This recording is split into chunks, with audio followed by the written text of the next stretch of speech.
Hello everyone, CSIR net अड्डा 24/7 में आपका स्वागत है। मैं पायल आपके साथ फिर से जुड़ चुकी हूँ, आपकी दोस्त और मेंटोर, और आपके लिए एक बहुत अच्छी सी रिक्रूटमेंट ला चुकी हूँ जो कि साइंटिस्ट है।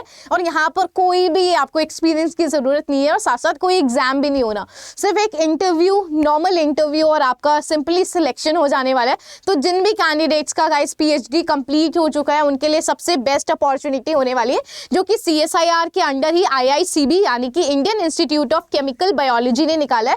और जो अगर आप कैंपस के नेम सुनेंगे कि कहाँ कहाँ पे आपको अपॉर्चुनिटी मिलने वाली है, तो आप और ज़्यादा एक्साइटेड हो जाएंगे अप्लाई के लिए। कैंसर बायोलॉजी, इन्फ्लामेटरी डिसीजेज हो गया हमारे पास, cell biology, medicinal chemistry, infectious disease, structural biology, bioinformatics and pharmacology के लिए सबसे बेस्ट अपॉर्चुनिटी है। जिन्होंने भी अपनी PhD इसके अराउंड करी या फिर किसी ने भी अपनी PhD life sciences, chemistry, pharmacology के अंदर कर रखी है, उनके लिए बेस्ट अपॉर्चुनिटी है, बिकॉज आपको कोई एक्सपीरियंस की यहाँ पे रिक्वायरमेंट नहीं है। तो जैसे कि आप देख सकते हैं यहाँ पे साइंटिस्ट की 9 पोजीशन निकली गई है और यहाँ पे पे लेवल अच्छा खासा 11 का आपको पे लेवल मिल रहा है। आप देख सकते हैं आपका टोटल एमोल्यूमेंट्स कितना होने वाला है। 32 ईयर्स यहाँ पे अपर एज होने वाली है, यानी कि मैक्सिमम एज यहाँ पे 32 ईयर्स होने वाली है। और मैं अगर सीनियर साइंटिस्ट की बात करती हूँ तो 37 और प्रिंसिपल साइंटिस्ट की बात करी जाए तो 45। लेकिन सीनियर साइंटिस्ट और प्रिंसिपल साइंटिस्ट के लिए आपको एक्सपीरियंस का होना रिक्वायरमेंट है, अदरवाइज साइंटिस्ट के लिए कोई भी एक्सपीरियंस का रिक्वायरमेंट नहीं है। तो जैसे हम फर्स्ट ही मैं आपको देख के बताती हूँ, तो यहाँ पे अगर आपने केमिकल साइंसेस या फिर इसी के अंडर अगर आपने कर रखी है अपना PhD, आपने सबमिट भी कर दी है तो भी आप कर सकते हो, और आपका डिजायरेबल एक्सपीरियंस है, अगर है तो चलेगा, नहीं है तो भी वर्क करने वाला है। साथ साथ आपके पास जॉब डिस्क्रिप्शन भी गिवन है, तो मैं डिस्क्रिप्शन के अंदर ये पूरी PDF आपके अपलोड कर दूंगी, आप जाके एक बार गो थ्रू भी कर सकते हैं। फिर हम नेक्स्ट में आपको बताती हूँ जिनका भी कॉम्पिटिशनल या फिर मॉलिक्यूलर बायोफिजिक्स के अंदर इंटरेस्ट है उनके लिए भी है। और अगर उनके पास डिजायरेबल एक्सपीरियंस है, उन्होंने अपने वर्क के दौरान, अपने PhD के दौरान अगर उन्होंने ये एक्सपीरियंस गेन किया है, तो उनके लिए ये बेस्ट होने वाला है। नेक्स्ट हमारे पास जो भी लाइफ साइंसेस के स्टूडेंट्स हैं उनके लिए भी ये बहुत अच्छी अपॉर्चुनिटी है।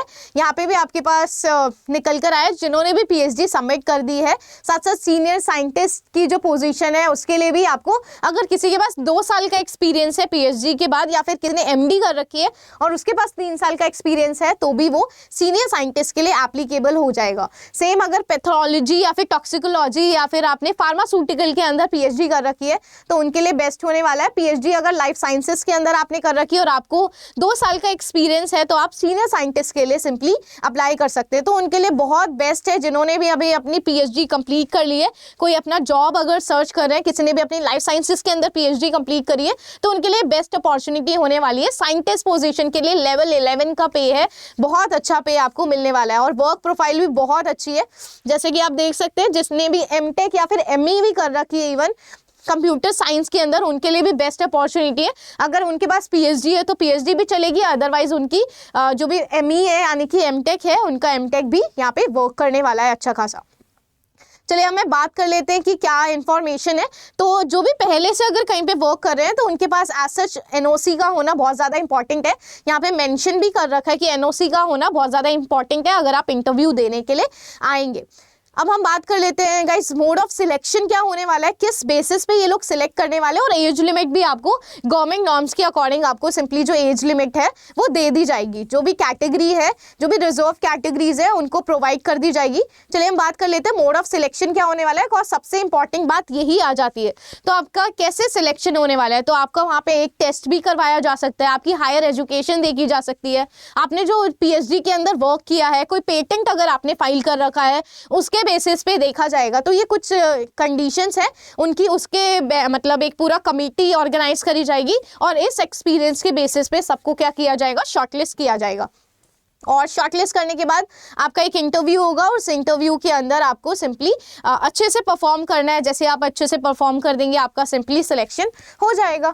नेक्स्ट हमारे पास आपके पास अप्लाई कैसे करना है, तो आपको ये ऑनलाइन रजिस्ट्रेशन ही करना पड़ेगा, और इसका डेट क्या है 28 मई से स्टार्ट हो चुका है, 27 जून को ये पूरा का पूरा जो फॉर्म है वो सिंपली फिनिश हो जाएगा। तो आप इस एडवर्टाइजमेंट पे जाके एप्लीकेशन फॉर्म, आप सिंपली जो ऑनलाइन फॉर्म है आप इसको फिल कर सकते हैं। और यहाँ पे QR कोड भी यहाँ पे गिवन है, UPI ID भी गिवन है। तो आप यहाँ पे सिंपली जो CSIR का जो IICB का अकाउंट है, यहाँ पे आप ऑनलाइन पेमेंट भी कर सकते हैं। जो पेमेंट होने वाली है वो general category, OBC, EWS category के लिए 500 रुपीज़ होने वाली है, और जो बाकी की कैटेगरीज है जैसे SC ST है, PWBD है या फिर वुमेन है, वो इस फीस से एग्जेम्प्टेड है।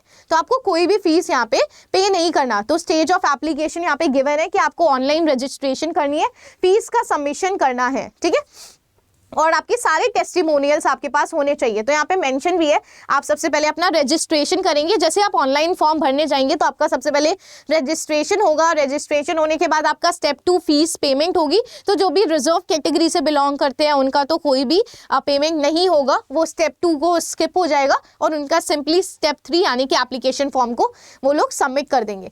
तो आप लोग भी ट्राई कीजिएगा, ये बहुत अच्छा फॉर्म है, और यहाँ पे सारे के सारे इवन इसके अंदर फॉर्मेट्स भी गिवन है, ठीक है, यहाँ पे सर्टिफिकेट्स के सारे फॉर्मेट्स भी गिवन है। अगर फिर भी आपको कोई डाउट आ रहा है, आपको समझ नहीं आ रहा किस तरीके से आपको भरना चाहिए, फॉर्म कैसे फिल करना चाहिए, तो आप मुझसे पूछ सकते हैं। मेरा टेलीग्राम चैनल पे आप कनेक्ट हो सकते हैं, मैं कमेंट के अंदर ये लिंक प्रोवाइड कर दूंगी। आपको कोई भी किसी से भी रिलेटेड गाइडेंस अगर चाहिए तो आप वहाँ से जाके सिंपली मुझसे पूछ सकते हैं। So thank you so much, और कोई भी डाउट आता है तो आप मुझे कमेंट सेक्शन में पिन कीजिए।